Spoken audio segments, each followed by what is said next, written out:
खबर रीवा जिले से है, जहां मध्य प्रदेश के कमलनाथ सरकार में मंत्री रहे सीधी जिले के सिहावल विधायक कमलेश्वर पटेल रीवा पहुंचे, जहां रेलवे स्टेशन में उनके समर्थकों ने गर्मजोशी के साथ स्वागत किया। श्री पटेल राज निवास पहुंचे, जहां पत्रकारों से रूबरू होते हुए भाजपा के महिला सम्मान कार्यक्रम पर सवाल खड़ा किया। कमलेश्वर पटेल ने कहा कि जो योजनाएं कांग्रेस की देन है, उन योजनाओं का श्रेय भाजपा ले रही है। कर्नाटक, हिमाचल प्रदेश, छत्तीसगढ़ के साथ अन्य राज्यों में कांग्रेस पहले से ही नारी सम्मान के लिए 2000 देने का वादा किया था। जो दिया जा रहा है उसी की नकल करते हुए मध्य प्रदेश सरकार भी लाडली बहना योजना लाई है। श्री पटेल ने कांग्रेस पार्टी पर निशाना साधते हुए कहा कि सिर्फ भाजपा करोड़ का प्रावधान करती है, भ्रष्टाचार चरम सीमा पर है, सड़क पुल राष्ट्रीय राजमार्ग बनने के बाद ही बह रहे हैं। श्री पटेल ने कहा कि भाजपा सरकार सिर्फ उद्योगपतियों का सामान बेचने का काम किया है, जबकि वास्तविक दलित आदिवासियों का सम्मान कांग्रेस ने किया है। आइए आपको दिखाते हैं कमलेश्वर पटेल का स्वागत और सुनते हैं श्री पटेल ने क्या कहा है।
आज शायद अगले महीने 1250 रुपये महिलाओं देने की बात कर रहे हैं। क्या लगता है आपको कि चुनाव आते आते इस तरीके से और भी बातें बढ़ी? देखिए, ये तो मुख्यमंत्री जी का इवेंट का प्रोग्राम चल रहा है। ये पूरी तरह से नाटक है, दिखावा है। जो व्यक्ति, जो सरकार 18 वर्षों में योजनाओं को व्यवस्थित नहीं कर पाए, उनको ये नहीं समझ में आया कि 18 वर्षों में भी हमें महिलाओं के लिए कोई इस तरह की योजना लागू करनी चाहिए थी।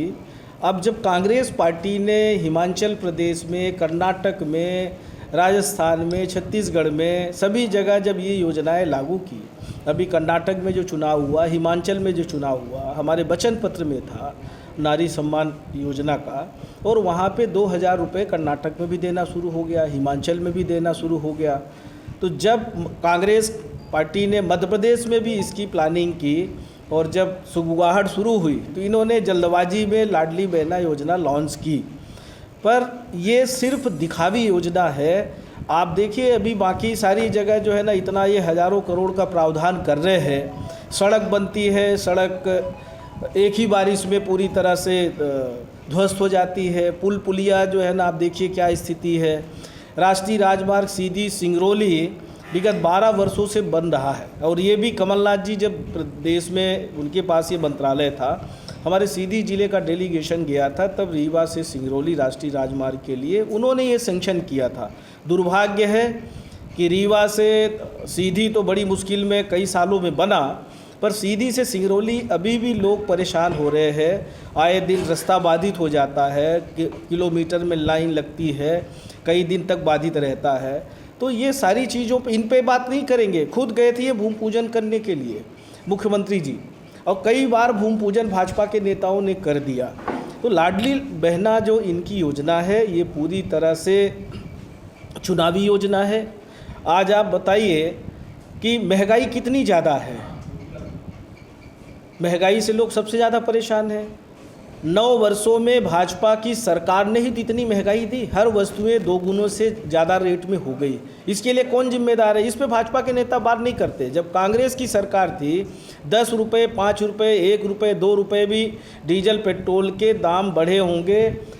जब आर्थिक तंगी थी पूरे विश्व में, और जब हम महंगा खरीदते थे तब भी मनमोहन सिंह की सरकार ने सस्ता डीजल, पेट्रोल, गैस सिलेंडर देने का काम किया।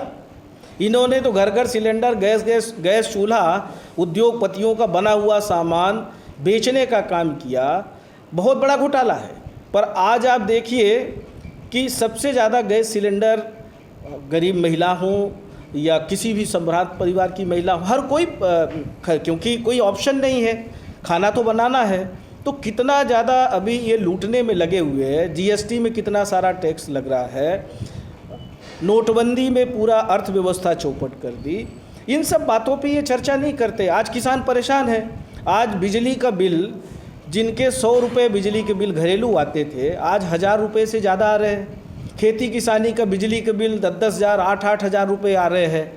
जब कांग्रेस पार्टी ने अभी 5-6 दिन पहले कमलनाथ जी ने उल्लेख किया वचन पत्र में कि हमारी सरकार बनेगी तो हम 5 हार्स पावर तक बिजली का बिल किसानों का फ्री में देंगे, जो टेम्परेरी कनेक्शन थ्रेसिंग के लिए किसान लेता है वो हम फ्री में देंगे। इनको क्यों नहीं समझ में आता? जब हमारी सरकार बनी थी तो हम लोगों ने 10 हार्स पावर तक बिजली का बिल किसानों का आधा करने का काम किया था, 100 रुपये 100 यूनिट बिजली देने का काम किया था। अभी हमारी सरकार बनेगी तो 100 यूनिट तक एक भी रुपये नहीं लगेंगे। 100 यूनिट के ऊपर जब जाएगा तो 200 यूनिट तक आधा बिल आएगा। तो कांग्रेस सरकार, कांग्रेस पार्टी हमेशा गरीबों को ध्यान में रख के, किसान मजदूर को ध्यान में रख के योजनाएं बनाती है। ये उद्योगपतियों को ध्यान में रख के योजना बनाती है। किसान का अगर बिजली का बिल 10,000 भी अगर है, उसको नोटिस जारी हो गया लोक अदालत की, यहाँ तक कि वारंट जारी हो जाता है।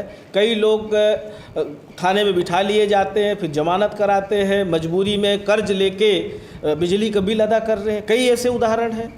आज ट्रांसफार्मर्स गांव-गांव में जले हुए हैं, अघोषित बिजली कटौती चल रही है, मनमानी बिलिंग चल रही है। इस पे शिवराज सिंह जी से सवाल करेंगे तो इस पे जवाब नहीं देंगे। अभी तो सिर्फ एक ही गाना चल रहा है, लाडली बहना। और लाडली बहना का तो ठीक है, आज आंगनवाड़ी कार्यकर्ताओं को 3-3 महीने से पैसा नहीं गया। बहुत सारी संबल योजनाओं का पैसा नहीं जा रहा है, पंजीयन नहीं हो रहे हैं। संबल योजना का 2-2 साल से पैसा नहीं गया। क्या वो हमारी बहनें जो विधवा हो गई है, जो माताएं हमारी विधवा हो गई, क्या उनको संबल योजना का पैसा समय पे मिलने के लिए क्या उनकी उपयोगिता नहीं है? उसके लिए सरकार की जिम्मेदारी नहीं है? प्राकृतिक आपदा में अगर कोई नुकसान हुआ है उसके राशि नहीं जा रही है? 4-4 लाख रुपए पानी में डूबने से या अन्य किसी उसमें जो प्रावधान है, तो इन सब बातों पे सभी जगह का पैसा रोक के सिर्फ एक योजना में सिर्फ वोट लेने के लिए। पर हमारी माता बहन सारे लोगों ने बहुत अच्छे से समझ लिया है भारतीय जनता पार्टी की सरकार को। 1% इनकी किसी भी बातों में आने वाले नहीं है। कांग्रेस की सरकार बनाएंगे, नारी सम्मान योजना का भी लाभ लेंगे, 1500 रुपये खाते में आएगा, 500 रुपये में गैस सिलेंडर मिलेगा, बिजली का बिल भी माफ़ होगा। कमलनाथ जी ने यह भी कहा है कि जो बढ़े हुए बिजली के बिल है, कांग्रेस की सरकार बनेगी तो हम बिजली का बिल भी किसानों का, चाहे घरेलू बिजली का बिल हो चाहे किसानी का हो, माफ़ करेंगे। तो कांग्रेस सरकार हमेशा गरीब, किसान, मजदूर, माता बहन सबका ध्यान रख के काम करती है। एक सवाल जोन में नहीं किए उन्होंने कानून व्यवस्था की समीक्षा को लेकर, और लगातार इस तरह की घटनाएं यहाँ हो रही हैं। कानून व्यवस्था को लेकर आपके जिले और हर जगह की सिचुएशन आपके सामने है। गृह मंत्री का यहाँ कोई विजिट ना करना, इसके क्या मायने? क्योंकि हर बार होता, पहले भी सरकारें। देखिए, गृह मंत्री जी सुबह बढ़िया चमक धमक के साथ मेकअप करके आ जाते हैं कैमरे पे, और शगुफा छोड़ के फिर चले जाते हैं आराम करने। उनको कोई मतलब नहीं है। या तो मुख्यमंत्री जी ने अधिकार नहीं दिया गृह मंत्री को, या तो गृह मंत्री बहुत निकम्मा, कमज़ोर है, जो अपनी जो जिम्मेदारी है उसका सही ढंग से निर्वहन नहीं कर रहे हैं। आए दिन अपराध हो रहे हैं। अभी ताज़ा हनुमाना में भी 2-3 दिन पहले एक महिला के साथ गैंग रेप हुआ है। इसके पहले भी एक घटना आपका यहाँ पिपराही में घटी थी। इसी तरह सीधी सिंगरौली हो, सतना हो, सतना में अभी मैहर में जो घटना घटी है, इतनी दरिंदगी की घटना जो घटी है, कानून व्यवस्था के रखवाले पूरी तरह से भारतीय जनता पार्टी के नेताओं के रखवाले बन के रह गए हैं। उनको सिर्फ जो हमारे ज़िले के जिम्मेदार लोग हैं, वो सिर्फ जिम्मेदार लोग भारतीय जनता पार्टी के नेताओं के यहाँ दुमदुमी बजाने के अलावा उनका कोई काम नहीं बचा है। सिर्फ हाजिरी लगाते हैं, उनके आदेशों का पालन करते हैं और जो उनकी प्रमुख जिम्मेदारी है उसका निर्वहन नहीं करते हैं। ये हमारा उनके ऊपर आरोप है।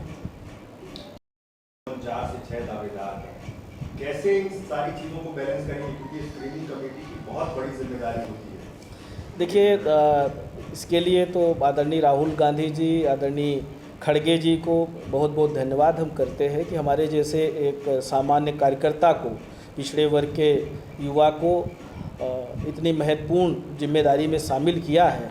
हम अपनी तरफ से पूरी कोशिश करेंगे कि जो जिम्मेदारी हमारे शीर्ष नेतृत्व ने दी है उसका सही ढंग से निर्वहन करें और जो हमारे क्योंकि स्वाभाविक रूप से चुनाव है और चुनाव में हर कोई आजमाना चाहता है और बहुत सारी सीटों पे ऐसे भी प्रत्याशी हैं जो बराबर के दावेदार हैं, कहीं 19-20 है।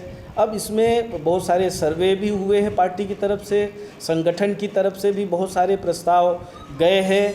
कई एजेंसियों के माध्यम से पार्टी संगठन के जो हमारे नेता हैं सारे लोग मिलकर जो अच्छा से अच्छा होगा, जाति समीकरण बाकी सब चीज़ों को ध्यान में रख के निर्णय होगा और पूरा प्रयास होगा कि जो जीतने लायक प्रत्याशी होंगे हम उन्हीं को हम लोग मिलकर टिकट देंगे। और सबका ये प्रयास होना चाहिए जो अन्य हर सीटों पे दावेदार हैं उनसे भी अभी से हमारा आग्रह है कि एक व्यक्ति को टिकट मिलेगा, पर इस सत्ता को, जो भारतीय जनता पार्टी रूपी सत्ता जो कुशासन है, इसको ख़त्म करने के लिए हम सबको कहीं न कहीं थोड़ा थोड़ा अगर त्याग करने की भी ज़रूरत पड़े तो हम सबको त्याग करके कांग्रेस की सरकार बनाए और प्रदेश की जनता के हित में काम करने के लिए प्रेरित करें। इतना ज़रूर है कि जो भी हमारे उन सीटों पे हर विधानसभा क्षेत्र पे कोई प्रमुख दावेदार हैं, सरकार बनने पर उनका भी महत्व रहेगा, उनको भी कहीं न कहीं जिम्मेदारी दी जाएगी। ऐसा वरिष्ठ नेताओं की तरफ से आपस में जो चर्चा हुई है, इस तरह का समन्वय भी स्थापित किया जाएगा। अगस्त की बहुत बहुत हार्दिक शुभकामनाएं। हमारे देश प्रदेश में अमन चैन शांति रहे और हम सब लोग मिलकर जो हमें आज़ादी मिली है, जो स्वतंत्रता मिली है, उसको हम लोग बरकरार रखें। हमारा जो संविधान है उसकी रक्षा के लिए हम लोग तत्पर रहे, यही हम सबको संकल्प लेने की आवश्यकता है। पुनः 15 अगस्त की बहुत सारी शुभकामना। जय हिंद।